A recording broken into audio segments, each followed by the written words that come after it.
Salut les amis, c'est Jojol, j'espère que vous allez bien. Aujourd'hui, on va parler de la Shield TV de Nvidia qui est actuellement l'Android TV la plus puissante à ce jour.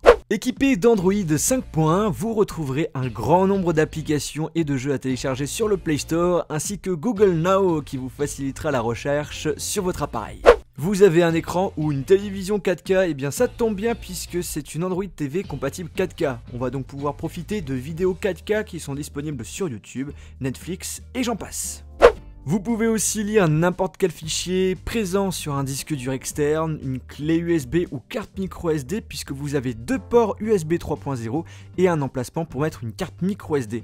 Bref, vous l'avez compris, cette Shield TV est un boîtier multimédia assez complet. Mais ce n'est pas que ça puisque Nvidia avec son processeur Tegra X1, 8 cœurs 64 bits et ses 3 Go de RAM et avec sa manette fournie avec, eh bien ça peut se transformer en une console de salon avec le mode GeForce Now.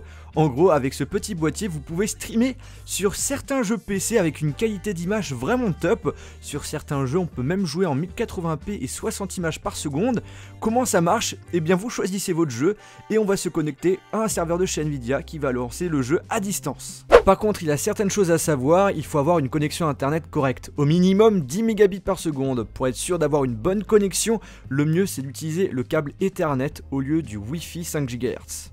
Pour jouer aux jeux en streaming, il y en a une soixantaine actuellement, il faut prendre un abonnement à 10 € par mois. Après, sachez que vous avez 3 mois d'essai qui sont gratuits. Ce qui est dommage, c'est que certains jeux, notamment ceux qui viennent de sortir, ne sont pas compris dans l'abonnement. Vous devez donc les acheter séparément. Mais le truc à savoir, et ça c'est plutôt cool de la part de Nvidia, eh bien Nvidia vous donne deux clés. Une à utiliser sur la Shield et une sur votre PC avec Steam.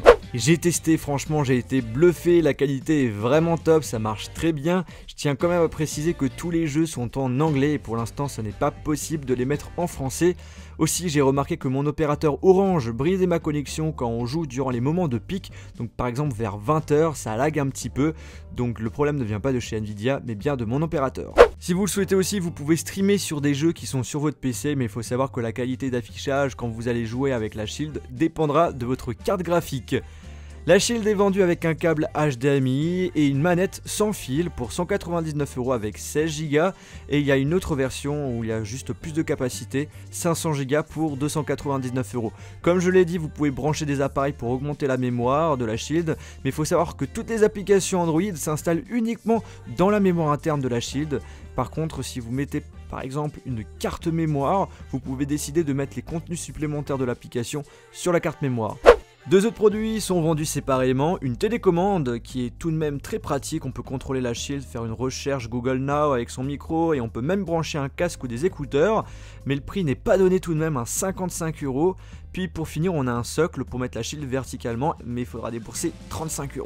J'ai pu tester la Shield pendant 2 semaines et franchement je trouve que c'est un très bon produit. Ce que j'apprécie beaucoup c'est qu'il est possible d'enregistrer l'écran, de jouer en utilisant Twitch, de jouer en streaming sur des jeux avec une bonne qualité. On peut brancher d'autres manettes PC avec la Shield donc il est possible de jouer avec vos amis en même temps. Les seules petites critiques que je peux faire c'est le fait que pour l'instant on reste tout de même assez limité au nombre de jeux qu'on nous propose sur GeForce Now et qu'il n'est pas possible d'installer des applications autres que la mémoire interne de l'appareil. Et vous, vous en pensez quoi de cette Android TV? N'hésitez pas à donner votre avis via les commentaires. N'oubliez pas de mettre un pouce bleu si la vidéo vous a plu et de la partager. J'en profite pour dire un gros merci à mon abonné Nicolas qui détient une boutique informatique shop.achatpc.be qui m'a passé l'écran 4K pour faire cette vidéo. Donc pour le remercier, je mettrai le lien de sa boutique dans la description. Il vend plein de produits informatiques à des prix très intéressants et il vend dans le monde entier. Donc comme il m'a aidé, c'est normal que je l'aide. Voilà. Donc sur ce les amis, on se retrouve dans une prochaine vidéo. Salut!